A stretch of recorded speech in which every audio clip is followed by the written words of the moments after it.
Game over. Listen, we're about to be live today in about 40 minutes with the good brother Robert Grant. This conversation was one of the most powerful conversations of the longest conversations that we had as well. I definitely want y'all to tap into this conversation. It was super high level, very well informed. I learned a lot, especially towards the end when we start talking about the future. I love to talk about the future. That's one of my things. I'm also testing out this new YouTube live feature where you can go vertical. So I'm gonna start making it my business to do this more often as well, because there's a lot of conversations that I want to have, including a lot of blockchain, crypto conversations that I want to get into, and we got a lot of updates. So now that they allow us to do this, I want to be doing this a lot more, super often, and you all can get the updates that you be looking for. What's happening with you? Blessings to the family. Blessings to the family.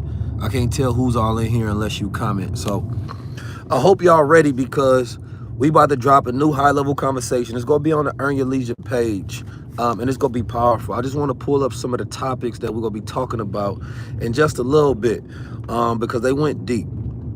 And I ain't going to lie, bro knew so much math that he was able to just recall on the top of his head. I'm like, bro, you got to slow down. He was just like the formula for pi, and the formula for the sacred geometry is 16 by the 35, and you add that by the sacred power of 19. He was like, you understand me? And I'm like, yeah, I understand, for sure. For sure, I understand. I get it.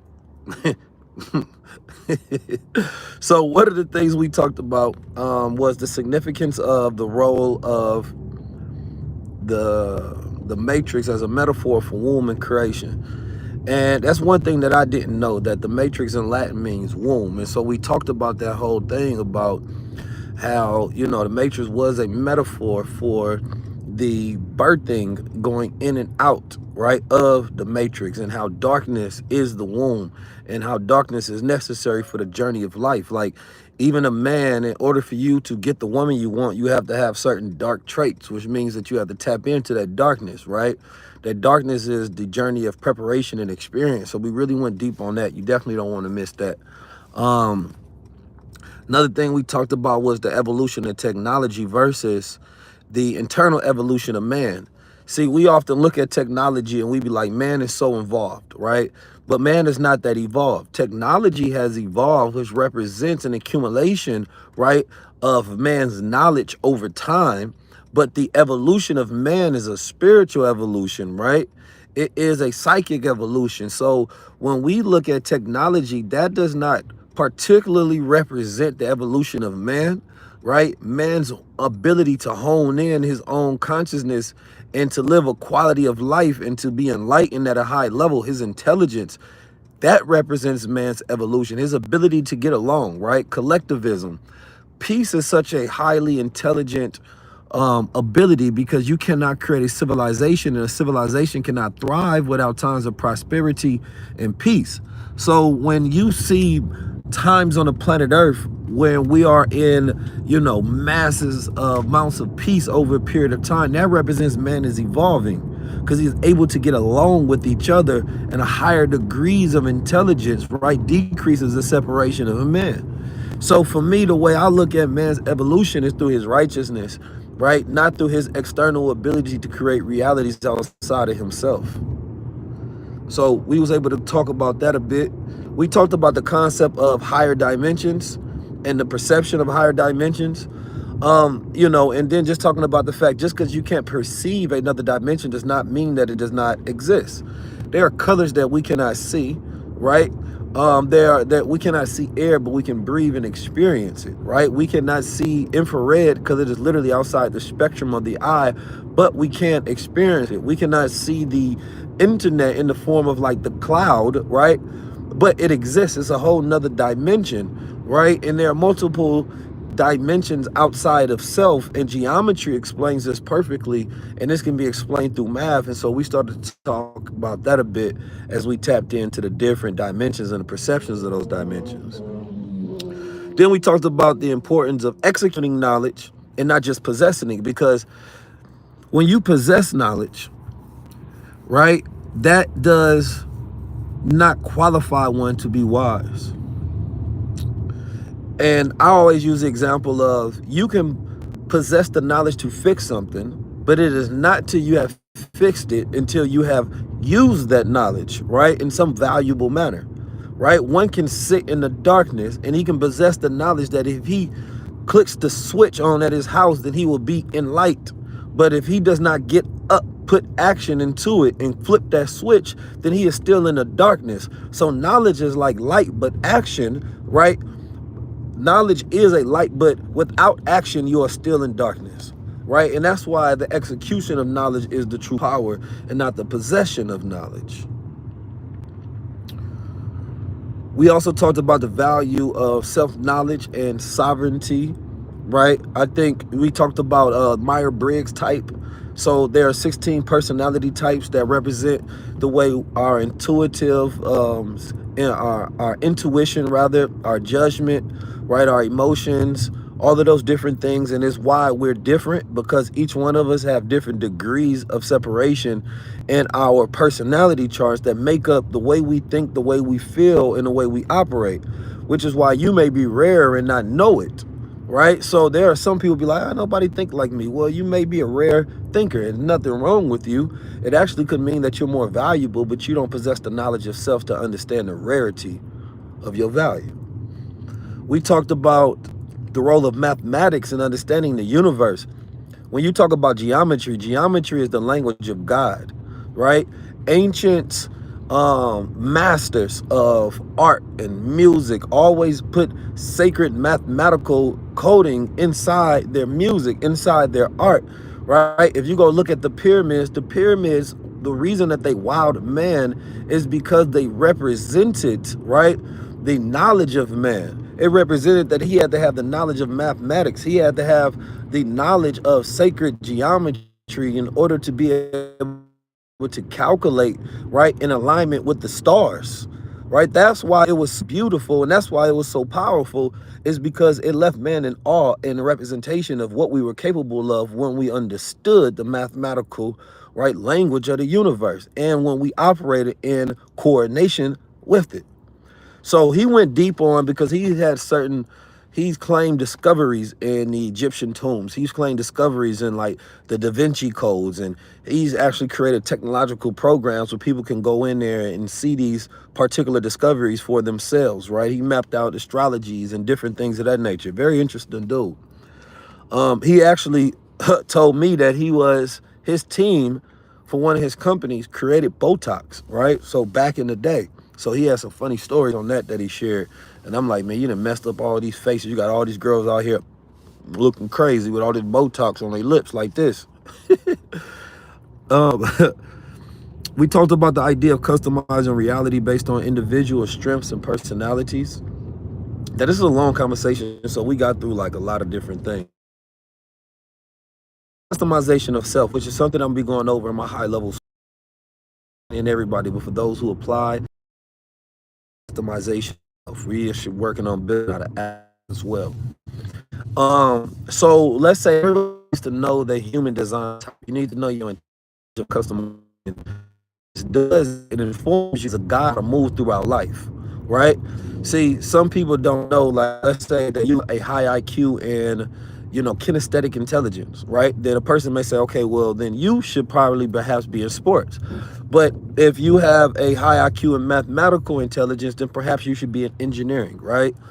And then you have like spatial intelligence, right? So there's all these different types. And when you can directly hone in on your intelligence type, then you can focus, right, on the type of things that you should be doing in life that's connected to your gifts, talents, and purpose, right? But we don't do that in school. Everybody's giving these grades, and unless you get A's across the board, right, they ain't gonna put you, unless you get A's across the board, they don't grade you, right, as being highly intelligent or genius, which you shouldn't have to be good at everything in order to be considered genius. You should have to be good at the things that are aligned, right, with your actual design and your operations as a human being. Like, we are born with inherited genes, right? And those genes that we inherit, imagine if we built on top of the things that we actually had inside us. But what happens is we operate based on our weaknesses because we compare ourselves we compare and we want the rewards of somebody that's operating in their strengths, right? So you may be looking at a basketball player and he has kinesthetic intelligence, right? It may be in his genes and that's their strength and they get the reward of millions. So you want that, but that can be your direct weakness, right? So you may have a creative intelligence to where maybe you should be the one filming that instead of the one being on the field, and you could have probably got an award in your area, but you didn't focus on your strength, you focused on your weakness. Come on, talk to me, man. Talk to me, man. I'm trying. So we definitely went in on that. We went on thought. I started reading the Emerald tablets, and I didn't realize like them tablets were really dope. I started reading the Emerald tablets for the first time. So we talked about how all of like Socrates and all of them all went to the ancient school of mystery and they learned from melanated men, right? We talked about ancient Babylon, right? And some of the secrets that was going on at that time. We went real deep on that. That was a good part of the discussion. I don't even want to give away. Y'all got to just go tap in. We talked about the Da Vinci Code and how, you know, those pictures that he created, whether it's the Last Supper or whatever it was, he always had hidden messages in them, right? And hidden symbols in them that you can actually go look at and find for yourself. We talked about life as a concept, as a spiritual simulation or game. So this one I really thought was interesting because if you look around, there's a lot of NPCs, right? Non-playable characters. NPCs are like the people you see in the game that you can't play or whatever, right? They just walk around. They live a mundane life. They essentially do what they told. They go by the script of the reality. They you know, these are not people that's like overly fashionable or trying to stand out. These are people that work a job, you know, they wake up, brush their teeth, get a little entertainment, you know, work a job and go retire. These are not people that are the deep thinkers. They're not the ones that are the free thinkers. No, these are just people that you see every single day that most likely won't create a ripple effect on the world whatsoever, right? Now I'm about to address this. Sahih Christian said, pagan moon god symbol on your head. How is I want somebody please tell me, because I'm a logic man. So I can get rid of all of the background of BS you think you know.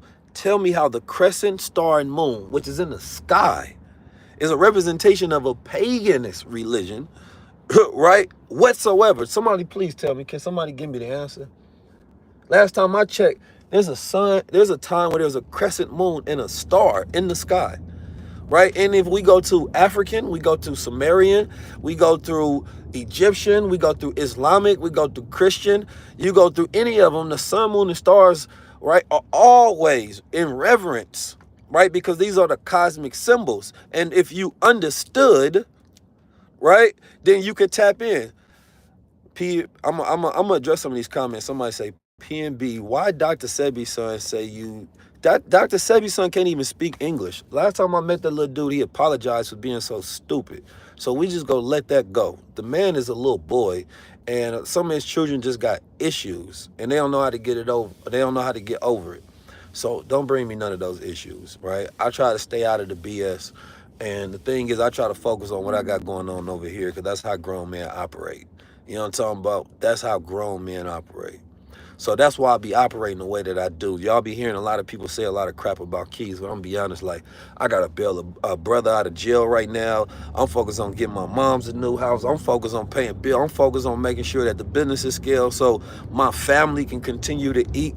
Y'all gotta understand, like, real life that goes into everything in the operation. I wanna make sure that I continue to pay the employees so that they can goddamn have a good quality of life.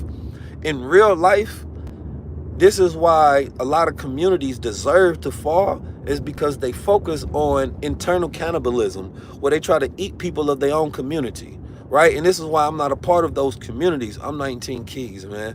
Those who are tapped in at a high level, y'all my peoples. Anybody else, disregard, right? Because the only thing people try to do is connect their name with yours, because obviously their operation is not flourishing. And that's it. That's the full story. That's the end of it. Now let's get back to the program. The sun, moon, and stars are very powerful, right? The reason the sun, moon, and stars is because when you get into cosmism, right? You can actually, there's direct correlation between cosmic events, right, and things that happen here in locality on Earth. So if you are operating as a man of higher divinity, then you have to track the cosmic events that are happening in your universe, because they're going to have an effect for things that you do and operate on the ground, right? They say if you want to, if you want to be a millionaire, don't believe in astrology. You want to be a billionaire, do.